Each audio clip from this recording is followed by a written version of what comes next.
I remember the exact moment Olivia decided to blow up our marriage. She was sitting at the kitchen table, scrolling through her phone like she didn't have a care in the world. I had just walked in from work, ready to drop my bag and unwind, when she looked up and casually said, "Marcus, I want a divorce." No preamble, no softening the blow, just a blunt, heartless statement delivered as if she were commenting on the weather.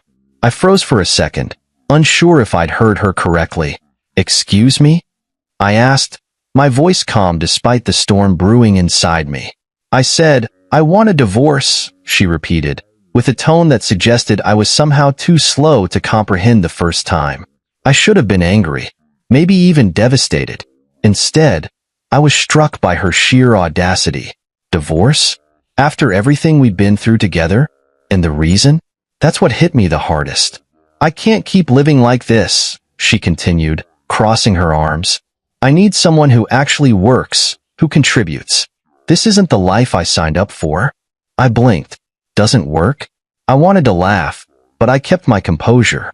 For years, I'd built my career from the ground up, earning a six-figure salary and setting us up for a future most people could only dream of. But Olivia? She never bothered asking about my work, never showed the slightest interest in how I made my money. I guess she thought I was just coasting along, barely getting by. I leaned against the counter, studying her. She seemed so sure of herself, so confident that she was making the right decision. "All right," I said simply, setting my bag down.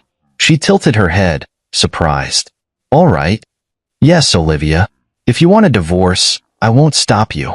For a moment, I saw a flicker of uncertainty cross her face, but she quickly replaced it with that smug, self-assured smile I'd grown so used to. "Good. Because I've already spoken to a lawyer. You'll need to move out by the end of the month." Move out? Of my house? The nerve of this woman was almost comical, but I didn't argue. If she wanted me gone, I'd leave, for now. "Fair enough," I replied, turning to head upstairs. I could feel her eyes on me, waiting for me to explode, to beg, to argue. But I gave her nothing. In the privacy of our bedroom, I sat on the edge of the bed and let the situation sink in. This wasn't about divorce. This was about power. Olivia wanted to feel in control, to paint me as the failure in our relationship. And maybe she thought she could guilt me into fighting for her, pleading for a chance to win her back.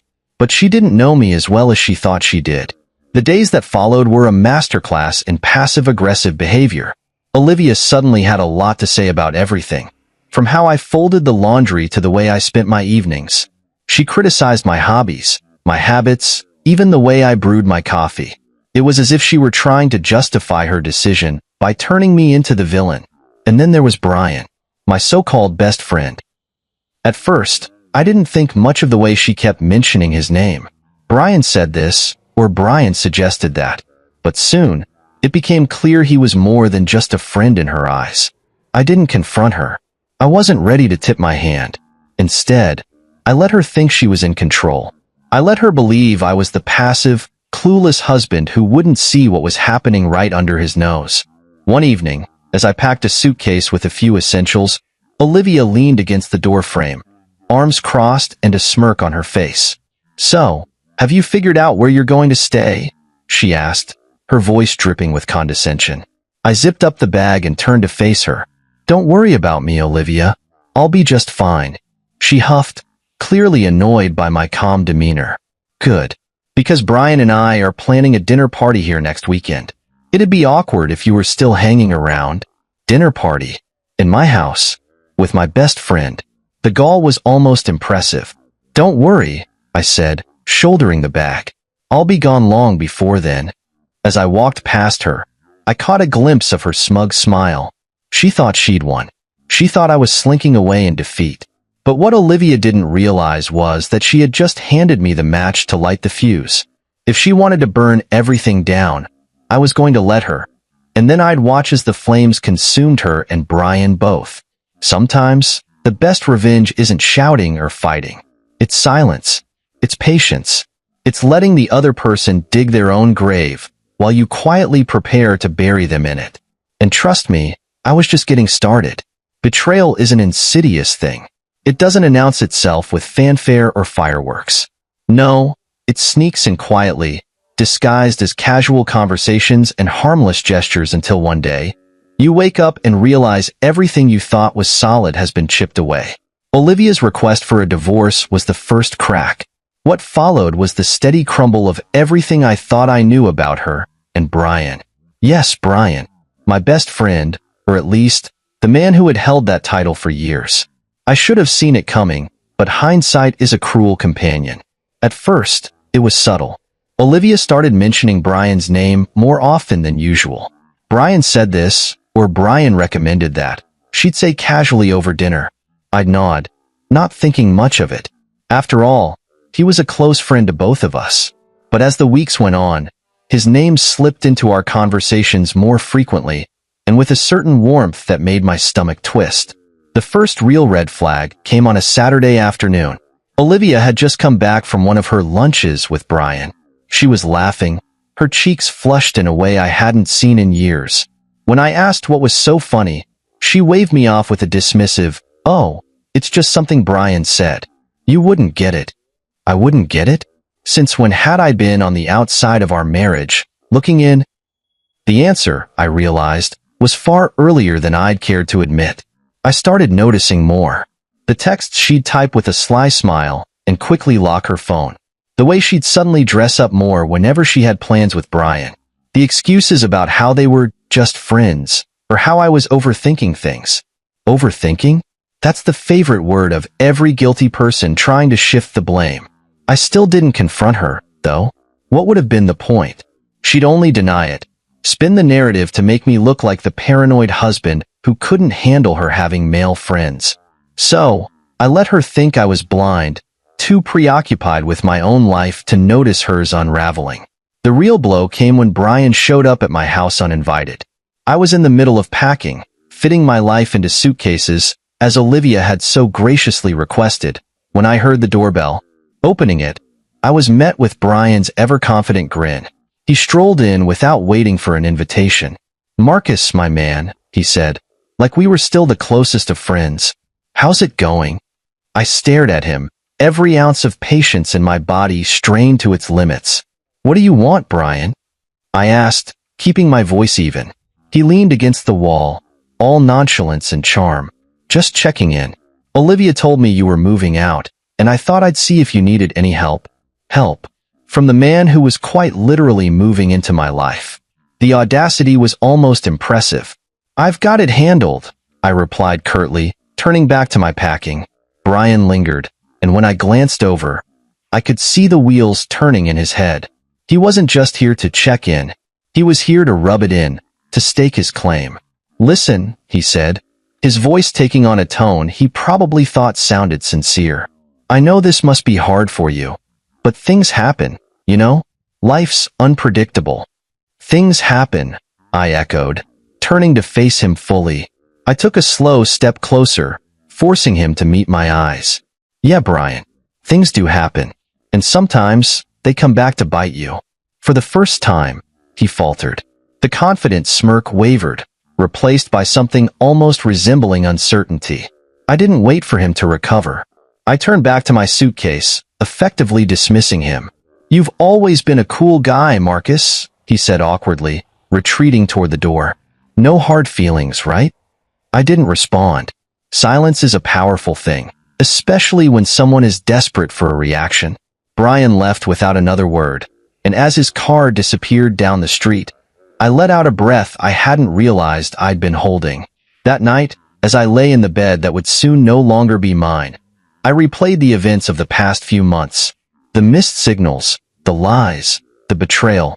I could have been angry, could have confronted them both and demanded answers. But what would that accomplish? They'd already written me off as irrelevant, a footnote in their story. What they didn't realize, though, was that I wasn't the passive, clueless husband they thought I was. I had been paying attention, taking mental notes, and carefully planning my next steps. If Olivia and Brian thought they could waltz off into the sunset together without consequences, they were in for a rude awakening. Because betrayal doesn't end when the truth comes out. No, that's when the real game begins. And as far as I was concerned, this was a game I was fully prepared to win. Divorce. It's such a clean word for something so messy. It implies finality, a simple end to a complicated story. But when Olivia and I walked into that courtroom, I realized this wasn't an ending for her. For her, it was a victory lap, a celebration of what she thought was her upgrade. She came dressed to impress, in a tailored dress that screamed sophistication and with a confident smile that made my stomach churn. And there, not too far behind her, was Brian, lurking like a shadow. He didn't come into the courtroom, of course. He wouldn't dare. But the fact that he was there at all said everything I needed to know. Olivia wasn't just divorcing me. She was flaunting her betrayal as if it were a badge of honor. "Marcus, let's not drag this out," she said when we sat down across from each other at the negotiation table. "I don't want this to be harder than it needs to be." Harder than it needs to be? The irony wasn't lost on me. She had already made it hard, stomping on years of marriage like it was a worn-out rug she couldn't wait to replace. "I don't plan to," I replied evenly, meeting her gaze without flinching. The lawyer laid out the terms. She wanted the house, some furniture, and a chunk of what she thought was my meager savings. She probably thought I'd fight her, maybe even beg for a better deal. But I didn't flinch. I agreed to every term, signing each document without hesitation. Olivia blinked at me, confused. "You're okay with all this?"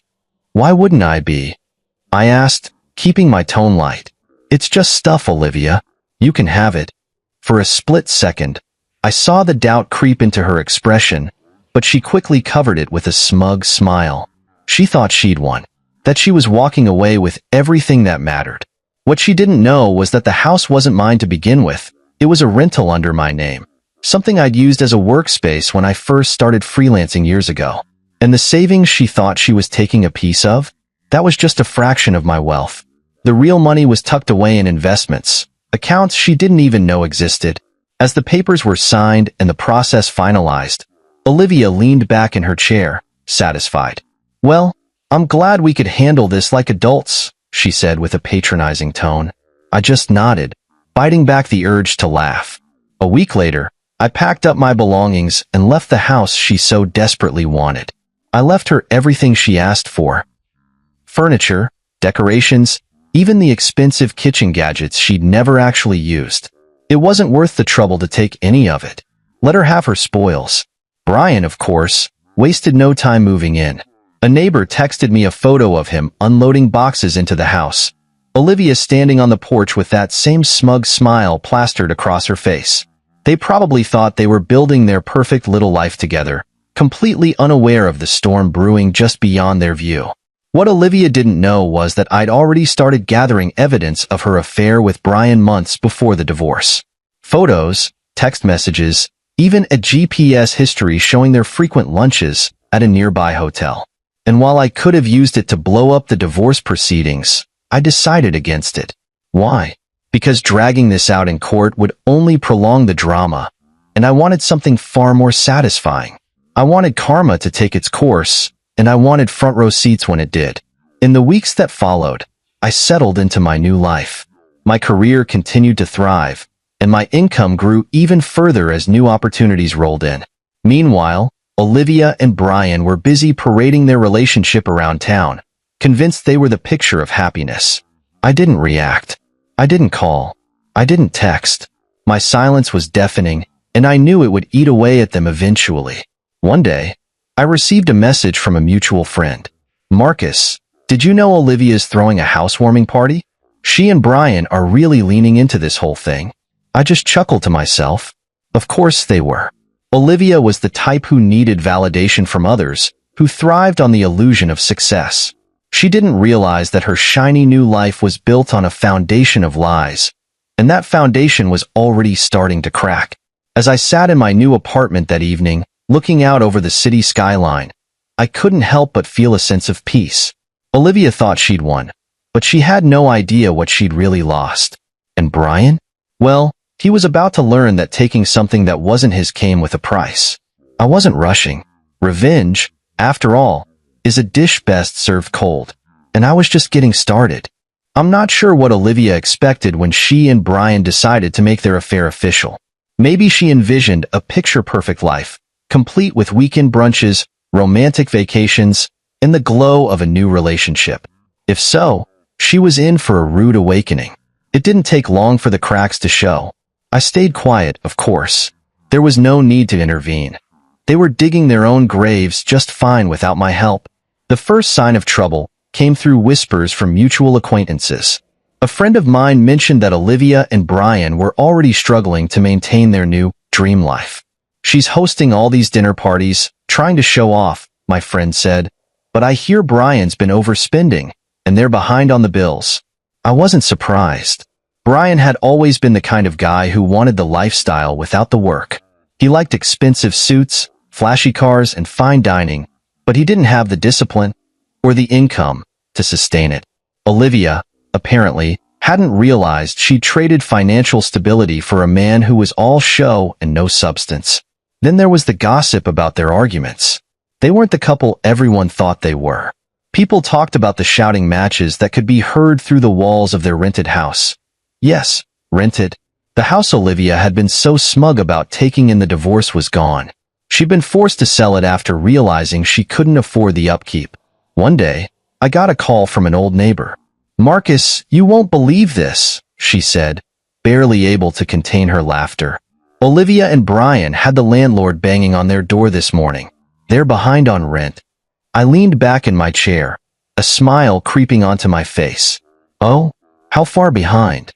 3 months, she said. "They're trying to act like it's no big deal, but you can tell they're struggling." It was poetic, really.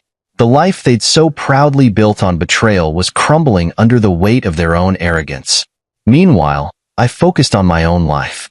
My income had grown exponentially since the divorce, and I was busier than ever with new projects and opportunities.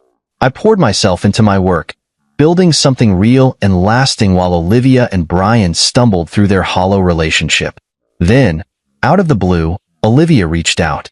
She sent me a text one evening, pretending to be friendly. "Hi, Marcus. I hope you're doing well. Just wanted to check in and see how things are going for you." I stared at the message for a moment, debating whether to respond. I could feel the underlying desperation in her words. She wasn't checking in. She was fishing. Still, I decided to play along. "Things are great, Olivia," I replied. "Business is booming. How about you?" Her response came quickly. "Oh, Brian and I are doing well. Things are a bit tight financially, but we're managing." I almost laughed. Managing? That was putting it generously. The real kicker came a week later.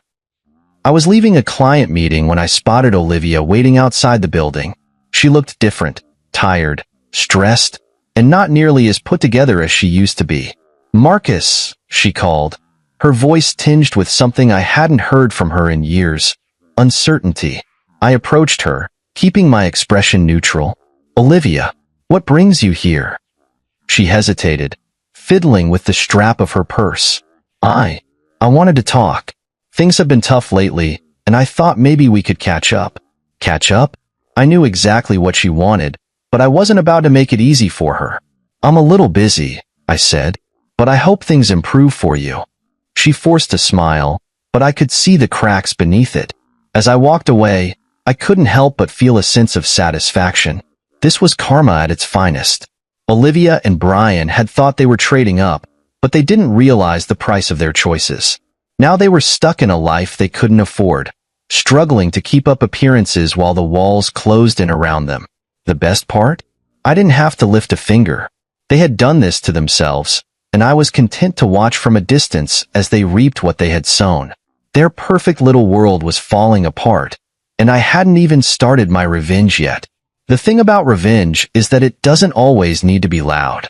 Sometimes, the sweetest victories are the ones where you don't have to say a word. You just let the truth do the talking, and the results speak for themselves. That's exactly what I did as I watched Olivia and Brian's carefully constructed fantasy life start to crumble. While they were busy trying to keep up appearances, I was thriving. My work had taken off in ways I hadn't even anticipated. Deals were closing left and right, and my annual income had climbed to over $513,000. I wasn't just doing well, I was flourishing. But I kept it quiet. There was no need to flaunt my success. Olivia had already dismissed me as the man who didn't work, and I was more than happy to let her hold onto that misconception. Why correct her when her ignorance worked so perfectly in my favor? Instead of focusing on them, I turned all my attention inward. I upgraded my apartment to a sleek, modern space in the heart of the city, a place that reflected my new life. Floor-to-ceiling windows, smart technology, and a view of the skyline that was nothing short of breathtaking. It was a home built on my own hard work, free of the bitterness and betrayal that had tainted the last one. My days were filled with meetings, projects, and opportunities that kept me sharp and engaged. My nights? Those were for me. I started going out more, reconnecting with old friends and making new ones. Life felt lighter, freer, and full of potential. Of course, Olivia wasn't completely absent. Every now and then, I'd get a text or hear through mutual acquaintances about her and Brian's latest struggles. The unpaid bills, the arguments, the mounting debt. Apparently, they had tried hosting a dinner party at the rental, only to have the power cut off mid-evening because they hadn't paid the utility bill. Marcus, one friend laughed over the phone. You should have seen it. Olivia was mortified. Brian tried to play it off like it was a mistake, but everyone knew what was really going on. I didn't laugh, though. I just nodded, letting the satisfaction wash over me. This wasn't about schadenfreude or rubbing their failures in their faces. It was about balance. They had tipped the scales with their betrayal, and now life was evening things out. One day, I ran into Brian at a coffee shop. He looked haggard, his once polished appearance replaced by something more disheveled. He didn't see me at first, so I had a moment to observe. He was hunched over his laptop, his brow furrowed as he scrolled through what looked like job listings. When he finally glanced up and saw me, his expression shifted. There was no smugness, no bravado, just a flicker of embarrassment. "Marcus," he said, standing awkwardly. "Brian," I replied coolly. "How's it going?" He hesitated, his eyes darting around as if searching for an escape. "Good. You know, just busy with work and all that." "Work, huh?" I said, raising an eyebrow. "That's good to hear." He laughed nervously, but it didn't reach his eyes. "Yeah, keeping busy. You know how it is." I just nodded, letting the silence stretch between us. He shifted uncomfortably before muttering something about needing to get back to his tasks and hurriedly excusing himself. That encounter told me everything I needed to know. Brian was struggling, and Olivia's perfect new life wasn't as perfect as she'd hoped. As the weeks went by, the messages from Olivia became more frequent. They were vague at first, just checking in, or "hope you're doing well," but I knew what they really meant. She was testing the waters, trying to gauge if I'd be open to helping her out. I ignored most of them. The few I did respond to were short and polite, giving her nothing to work with. It wasn't long before her messages became more direct. "Marcus, I know we've had our differences, but I could really use a friend right now." A friend. The irony wasn't lost on me. She had discarded me like yesterday's news, but now that her shiny new life was falling apart, she wanted a lifeline. I didn't respond. Not out of spite, but because I didn't owe her anything. Olivia had made her choices, and now she was living with them. My silence spoke volumes. While she and Brian scrambled to keep their heads above water, I was soaring. Opportunities kept coming, my investments were thriving, and my life was filled with peace and purpose. I didn't need to confront Olivia or Brian. I didn't need to shout, accuse, or demand apologies. My success, my happiness, that was my revenge. And the best part? They knew it.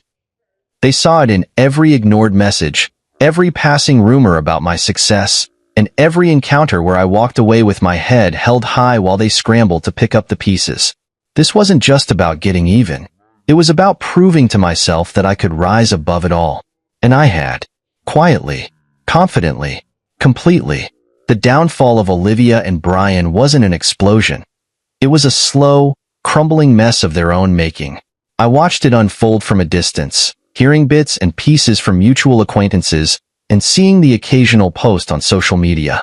Each new update painted a clearer picture. They were drowning in their own hubris, and the water was rising fast. At first, Olivia tried to keep up appearances. She continued to post pictures of her and Brian at fancy dinners, vacations that looked far more luxurious than they likely were, and snapshots of their perfect life. But the cracks were starting to show. The dinners became less frequent, the vacations non-existent, and the smiles in their photos began to look forced. Then came the whispers. People started noticing that Olivia wasn't as put together as she used to be. Her once perfect hair and designer clothes were being replaced by cheaper alternatives. Brian, the ever-flashy showman, was now recycling outfits he used to wear only once. It wasn't long before the gossip turned into direct updates. One day, a mutual friend called me with the news. "Marcus, you'll love this," she said, barely containing her laughter. "Olivia and Brian are in some deep trouble. Apparently, they're months behind on their rent." I raised an eyebrow, surprised but not shocked. "Rent? I thought they owned that house." "Not even close," she said. "They've been renting it this whole time. Word is, they're on the verge of being evicted." I let out a small chuckle. It was poetic justice, really. Olivia had fought so hard to take that house in the divorce, only to find out she couldn't afford to keep it. The financial troubles didn't stop there. Another friend mentioned that Brian had been laid off from his job. He was still pretending to have everything under control, but it was clear he was scrambling. Olivia, for all her complaints about me not working, had never held a real job herself. Now, faced with mounting bills and no income, their perfect life was falling apart.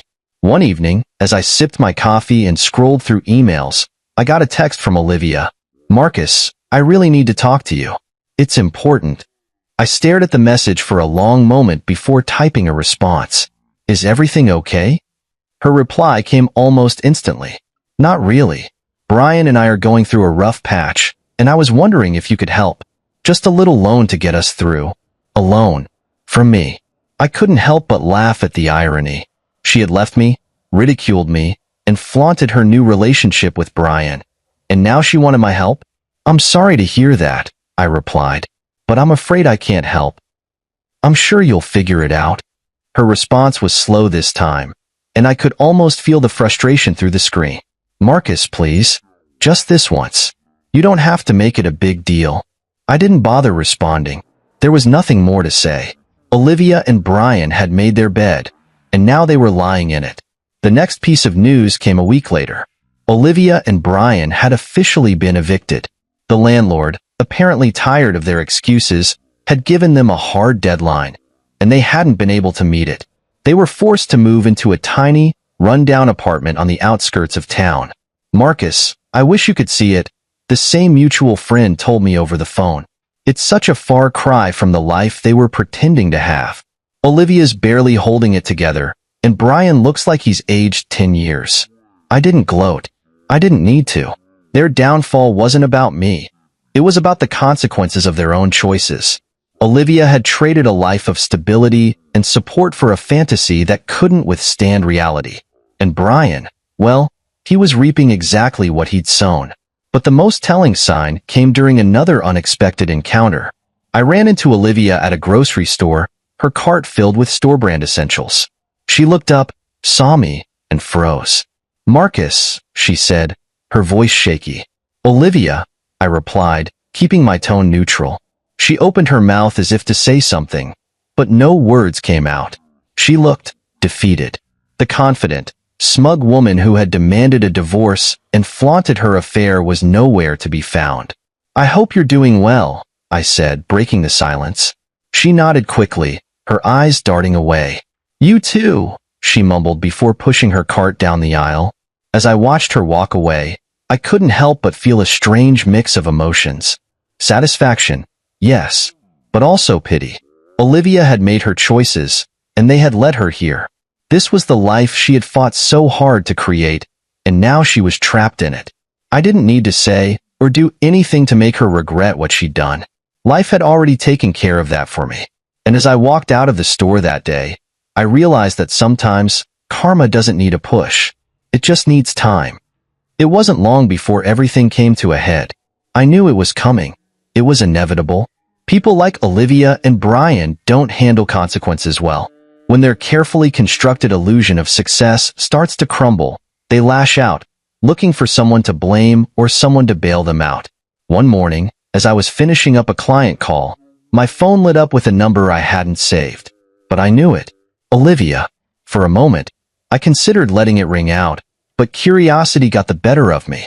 I picked up, keeping my tone calm. Marcus speaking. Her voice was tense, on the verge of cracking. Marcus, we need to talk. I sighed, leaning back in my chair. About what, Olivia? There was a pause, as if she were trying to find the right words. About everything. About Brian, about us. I raised an eyebrow, though she couldn't see it. Us? The nerve of this woman. Olivia, there is no us. That ended the day you handed me divorce papers. What's this really about? She hesitated again, her voice lowering. We're struggling, Marcus. Things haven't been easy since everything happened. I just thought maybe we could talk. Maybe you could help. Help. There it was. The real reason for her call. Help with what? I asked, feigning ignorance. Financially, she admitted, her tone filled with forced humility. Just a loan. To get us back on our feet. I couldn't help but let out a laugh. Olivia, you left me because you thought I wasn't good enough. That I didn't work hard enough, or make enough money for you. And now you want me to fix the mess you made? Her voice sharpened, defensiveness creeping in. You don't understand. Brian and I just hit a rough patch. A rough patch? I cut her off. Olivia, you made your choice. You left me for Brian. You thought he was the better option. And now, you want me to clean up after you? Not a chance. She started to protest, but I didn't let her. You wanted to be free, Olivia. Free of me. Free of my lack of ambition. So enjoy that freedom. I have no interest in being your safety net. I hung up before she could respond. The next encounter wasn't over the phone. It was in person. A week later, Olivia showed up at my office unannounced. She looked frazzled. Her once polished appearance replaced by something much more desperate.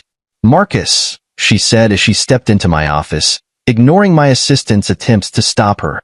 We need to talk. I leaned back in my chair, folding my arms. You've got 2 minutes. Make it count. She launched into a tirade about how difficult things had been for her and Brian, how the world had been unfair to them, and how she was only asking for a small favor. Olivia, I interrupted, you made your decisions.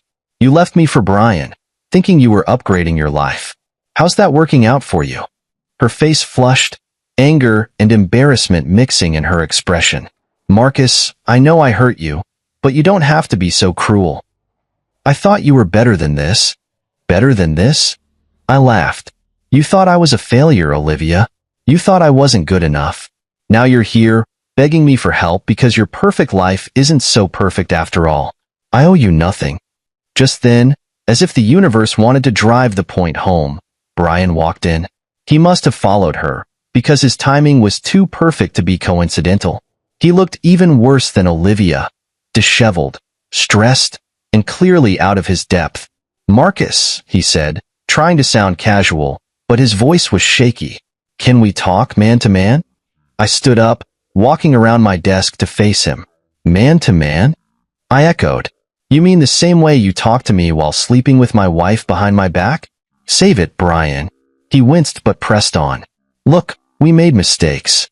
But Olivia and I are in a tough spot, and we thought, maybe you'd be willing to help us out. Just a loan. Something small. I shook my head, laughing again. Unbelievable. You betrayed me, lied to me, and now you want me to bail you out? The audacity is impressive, I'll give you that. Brian's face turned red, his hands balling into fists at his sides. You don't have to be a jerk about it, Marcus. I stepped closer, my voice low but firm. I don't owe you anything, Brian. You made your bed. Now lie in it. Olivia reached out, her voice pleading. Please, Marcus. We're desperate. I turned to her, my voice calm but cold. Desperation doesn't erase betrayal, Olivia. You both made your choices, and now you're living with them. This conversation is over. Without another word, I walked to the door and opened it, gesturing for them to leave. They stood there for a moment, stunned, before shuffling out, their heads hanging low. As the door closed behind them, I felt a sense of closure. They had thought they could manipulate me, guilt me into helping them, but I was no longer the man they thought they knew. This wasn't just about revenge. This was about standing tall, knowing my worth, and refusing to let the people who betrayed me pull me down. And as I sat back at my desk, I couldn't help but smile. They thought they'd broken me. Instead, they'd set me free. The beauty of betrayal is that it has a way of turning on itself. Brian and Olivia thought they could escape the mess they created by sticking together, but the cracks in their relationship began to grow into full-blown fractures. It was almost poetic to watch them unravel under the weight of their own decisions. The first sign came from a mutual acquaintance, Carla, who always seemed to have her ear to the ground. She called me one afternoon, her voice practically dripping with gossip. "Marcus, you're not going to believe this," she began. "What now, Carla?" I replied, already amused by her dramatic tone. "It seems Brian has been, how should I put this, seeing someone else?" I laughed, a genuine belly laugh that I hadn't experienced in a while. "Seeing someone else? Are you serious?" "Dead serious," she said. Apparently, Olivia caught him texting another woman. Some young thing from his new job, if you can believe it. I shook my head. The irony was so thick I could taste it. Brian, the man who had betrayed me with Olivia, was now betraying her in the exact same way. Karma didn't just catch up with them. It ran them over. The fallout was swift. Olivia, who had always been so smug and self-assured, was now the one blindsided. From what I heard, she confronted Brian in a spectacularly public fashion, screaming at him in the middle of a cafe. He tried to brush it off. Carla continued, relishing every detail, said it wasn't a big deal, and Olivia completely lost it. She threw her coffee at him. I could almost picture it. Olivia, who had once gloated about leaving me for a better man, now reduced to throwing lattes in public. It was almost too good to be true, but it didn't stop there. The woman Brian had been texting wasn't just a random fling. She was someone he had met at his new job, and she was everything Olivia wasn't. Young, carefree, and completely uninterested in settling down. Brian, being the impulsive idiot he was, had convinced himself she was worth risking everything for. Olivia, of course, didn't take the betrayal quietly. She demanded answers, demanded Brian fix the mess he'd created. But Brian was Brian, and fixing things was never his strong suit.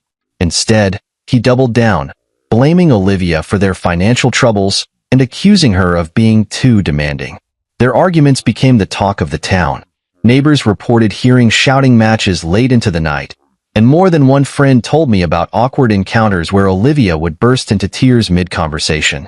At one point, Brian moved out, leaving Olivia in their dingy apartment with no way to pay the rent. She called me again during this time, her voice shaking with anger and desperation. "Marcus," she started, not bothering with pleasantries. "You were right about Brian. He's a liar and a cheat, and I can't believe I trusted him." I leaned back in my chair, letting her rant. I could have offered her sympathy or said something conciliatory, but where was the fun in that? "Olivia," I said after she paused for breath, "you made your choice. You chose Brian over me, thinking he was the better man. How's that working out for you?" She was silent for a moment, and I could hear her breathing hard on the other end of the line. Finally, she muttered, "I don't need your lectures, Marcus. I need your help." "No," I replied firmly. "What you need is to learn to live with the consequences of your decisions." She hung up on me after that. From what I gathered later, Brian didn't come back. He moved in with his new girlfriend, who eventually realized he was just as unreliable as Olivia had. Last I heard, he was couch surfing, unable to hold down a job or a relationship. Olivia, on the other hand, was left to pick up the pieces of her shattered life. She had no job, no savings, and no one left to turn to. Her family had distanced themselves from her, tired of her constant drama, and even her friends had started to drift away. The very life she had fought so hard to build with Brian had turned to ash. And I didn't have to lift a finger. Karma had done all the work for me.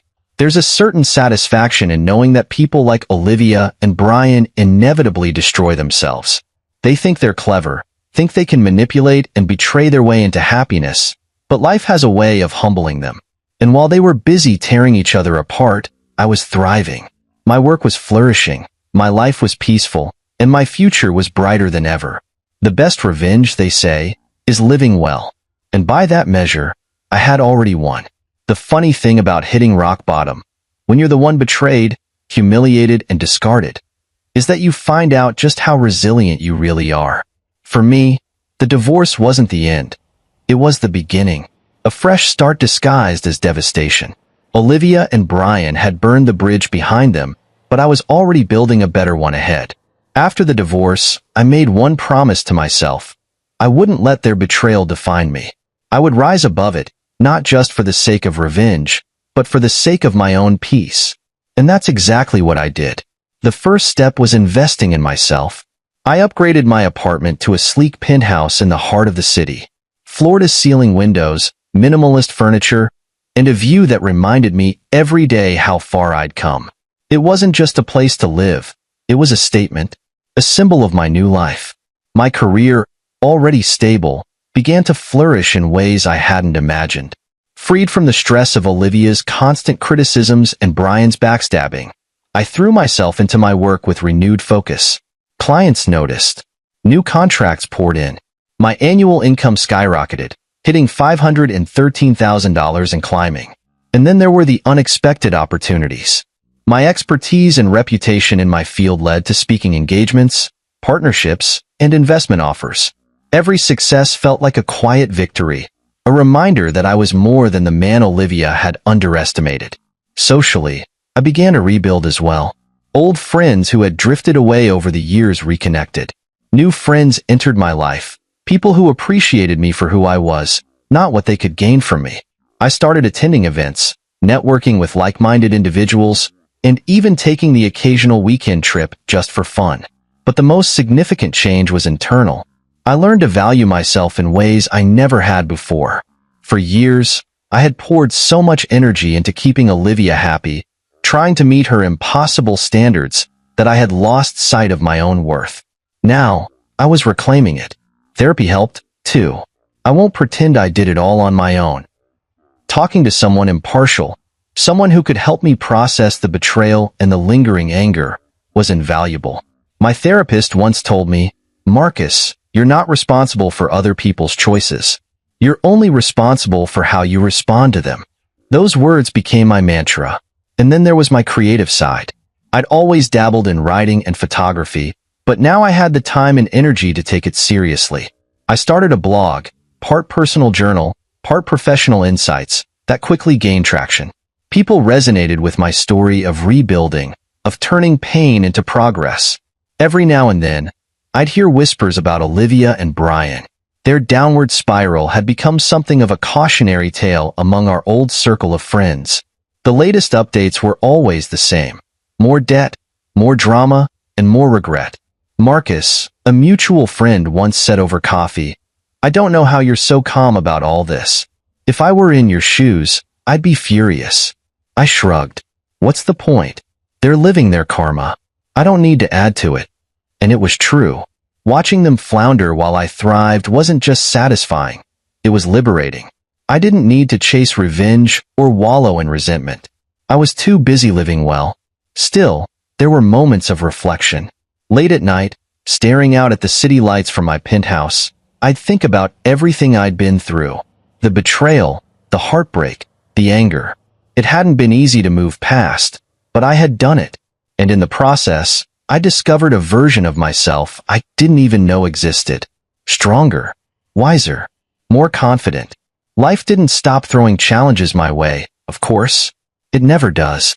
But I faced each one with a clarity and resilience I never would have had before. Losing Olivia and Brian was painful, but in hindsight, it was the best thing that ever happened to me. They hadn't just left, they'd freed me.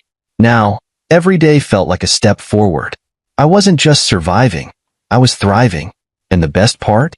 I didn't need anyone's validation to prove it. I had built a life I was proud of, surrounded by people who valued me, and filled with opportunities that excited me. My world was brighter, bigger, and better than anything Olivia and Brian could have imagined. And as far as I was concerned, the chapter with them was closed. This was my story now, and I was writing it exactly the way I wanted.